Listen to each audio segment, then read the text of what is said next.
Picture this: a misty morning in northern France. The parking lot outside a giant auto plant is full, but the factory itself is quiet. No whirring robots, no rolling chassis, no soft hum of electric motors being born. Inside, workers sip coffee, waiting for a signal that never comes. The line is still, not because of a strike, not because of a pandemic, but because somewhere, thousands of kilometers away, a shipment of rare earth materials did not move. That silence isn't just the absence of noise. It's the sound of a global economy shifting, of power moving across oceans, and of nations waking up to a truth many ignored for years. In 2025, the battleground isn't oil fields or semiconductor fabs. It's the mines and refineries producing tiny, obscure minerals most people cannot name, yet every electric vehicle depends on. Rare earths, the hidden bones inside the skeleton of modern industry. And Europe, once a proud engine of global auto manufacturing, now finds itself stalled on the side of the road, blinking at the dashboard while China holds the ignition key. Before we dive deeper, if you appreciate videos that unpack global economics and reveal what's actually shaping your future and your wallet, give this video a like and share it. That simple tap helps this story reach more curious minds like yours. Now, let's step inside the heart of this crisis. Across Europe, plants run by legendary brands like Stellantis, Volkswagen, BMW, and Mercedes look more like museums than factories. Workers are present. Tools are ready. Demand exists. Yet production sits frozen because the rare earth magnets needed for electric motors never arrived. Not delayed by weather or logistics, delayed by politics. The shock came in early 2025 when Beijing tightened export controls on rare earth refining technology and 7 key rare earth materials.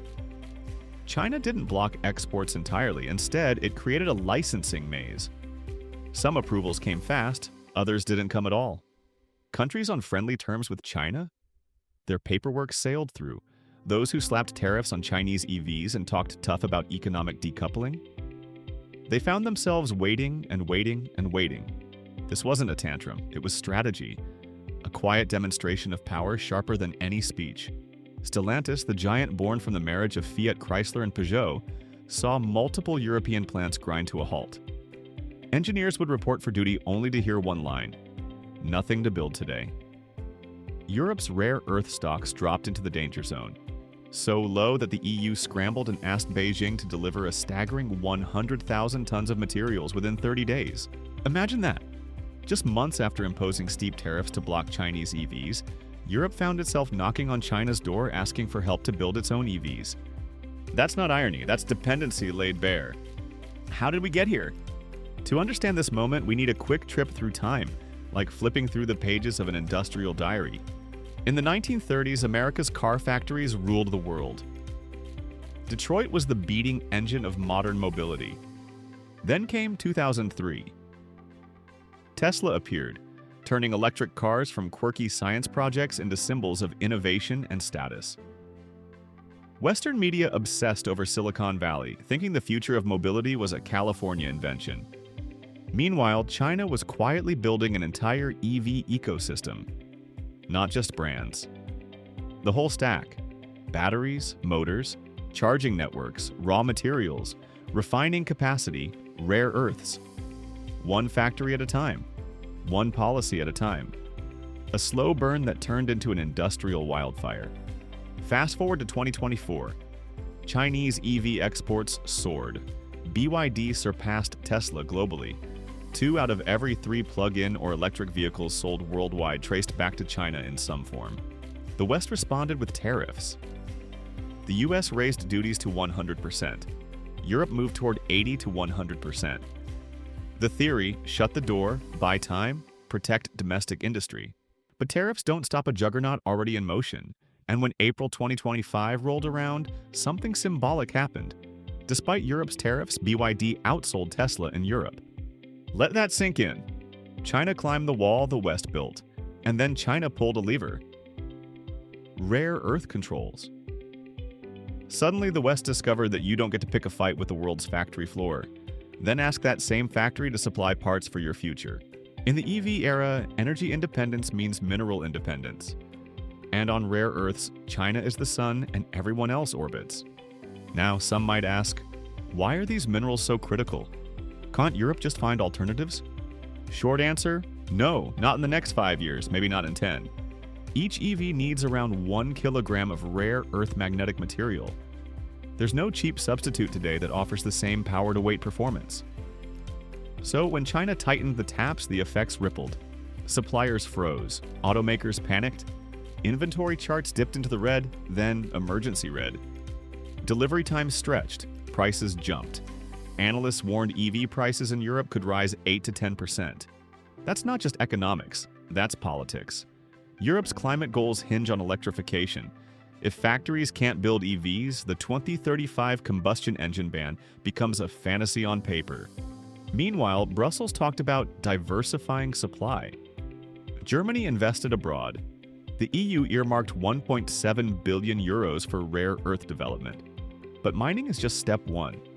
Processing is where the real magic and real difficulty lies, and China dominates 87% of global processing capacity and 91% of refining. Europe explored Romania as a source, but the costs were triple those in China. The idea died before the drill hit soil. When Europe looked for a shortcut, Stellantis tried setting up in Serbia. Not for cheap labor, but for political geography.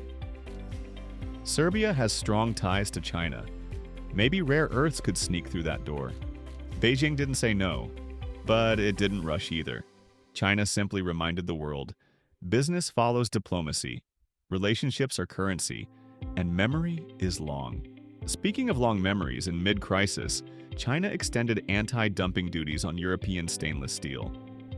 Not out of revenge, but as a reminder.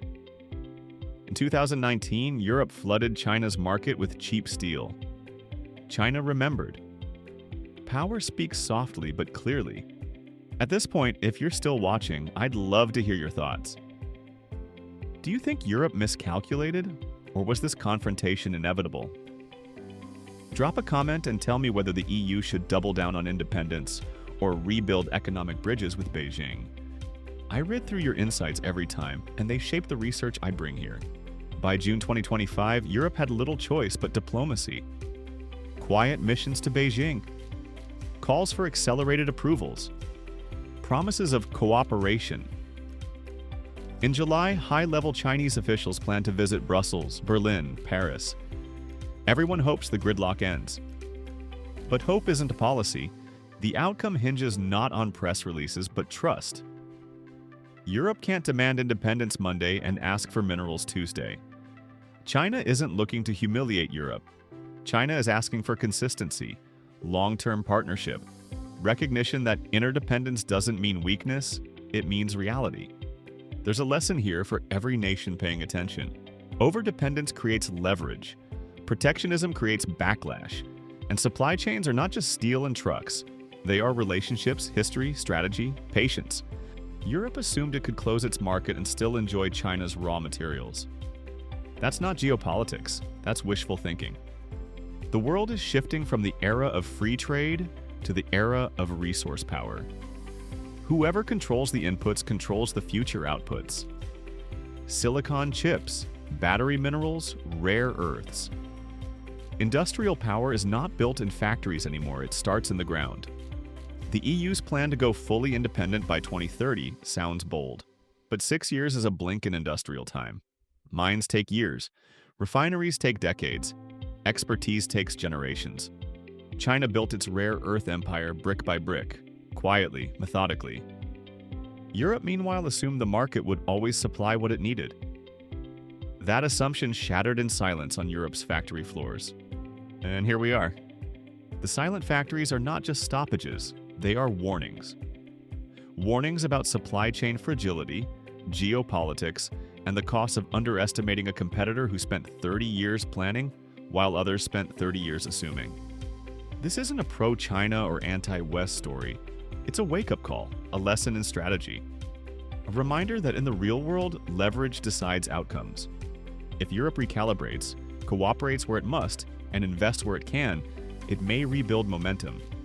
If not, the future of electric mobility may be decided somewhere far from Stuttgart or Turin. Factories speak louder than speeches. And right now, Europe's factories are whispering one question: who really holds the power in the green transition? Thanks for staying until the end. If you gained value from this deep dive into the rare earth chessboard and Europe's EV dilemma, hit like, subscribe, and ring the bell so you don't miss the next breakdown. We have more stories coming on global power shifts, economic strategy, and the hidden forces steering our world. Thanks for watching, and until next time, stay curious and stay sharp.